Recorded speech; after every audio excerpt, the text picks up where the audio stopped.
Hey guys, hey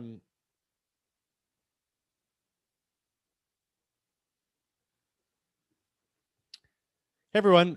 Just super quick update uh, to confirm that the Moderna results showing a 41% decrease in PCR positivity do not show reduced infectiousness. So earlier today, and you guys on Instagram, you have the second Instagram crashed a couple times. Once YouTube lets me download the full video, I'll post the first main part of the presentation that you guys missed.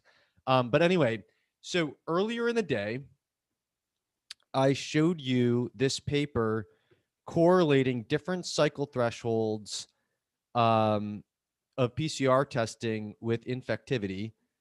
Let me got too many things open here. Hold on.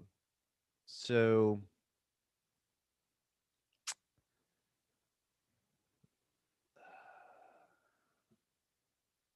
all right, here we go. Okay, so I'm sharing screen on Zoom and I'll switch the camera. Okay, so you guys on Zoom should see duration of infectiousness in correlation with RT-PCR. I'll show you guys on Instagram. So this paper, duration of infectiousness in correlation with RT-PCR cycle threshold values. Actually, I can zoom in here. That's easier to do. In cases of COVID-19 England, January to May 2020.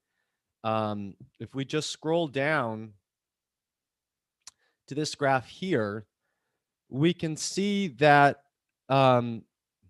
move my cursor, a cycle threshold between 35 and 40, when they culture the snot to see if you have infectious virus, corresponds to 5 out of 60 samples having infectious virus. So if you test positive between 35 and 40 cycle threshold, you have an 8% chance of having infectious virus.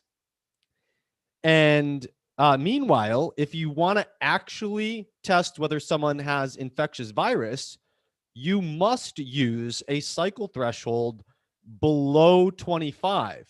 So what you really want to be is a cycle threshold below 20, where you basically have almost 100% chance of having infectious virus in your snot. But if you're between 20 and 25, you at least have a reasonably high chance. Once you get above 25, you're basically playing hit or miss. You're moving towards a 50-50 chance.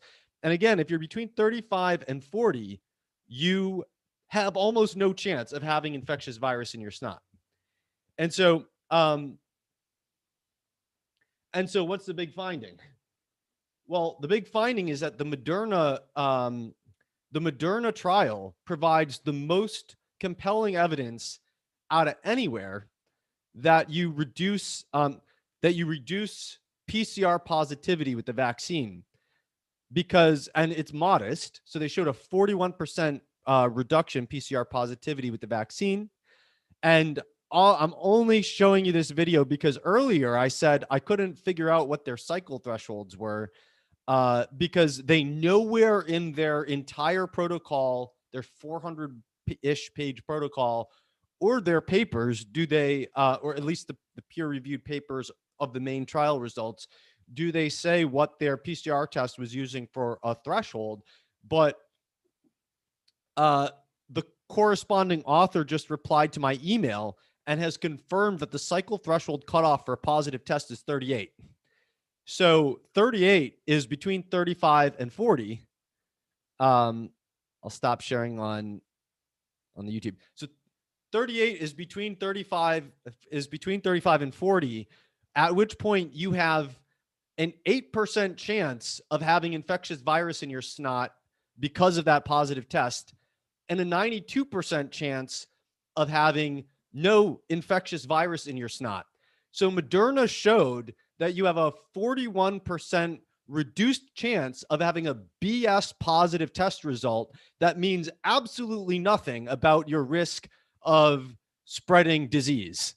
And so I reaffirm more solidly everything that I said earlier in the video, that the evidence in favor of the vaccines reducing infectiousness is so far in the balance that they don't. And I'm going to end it here because this is meant to be quick. I got to get back to my transmission research. But if anyone ever cites any study on asymptomatic transmission, you must, sorry for banging around, you must look at the cycle threshold, and you must emphasize that if it's anywhere near 40, it means nothing about infectiousness like the Moderna study. Okay, guys, I got to go back to my transmission research. See ya.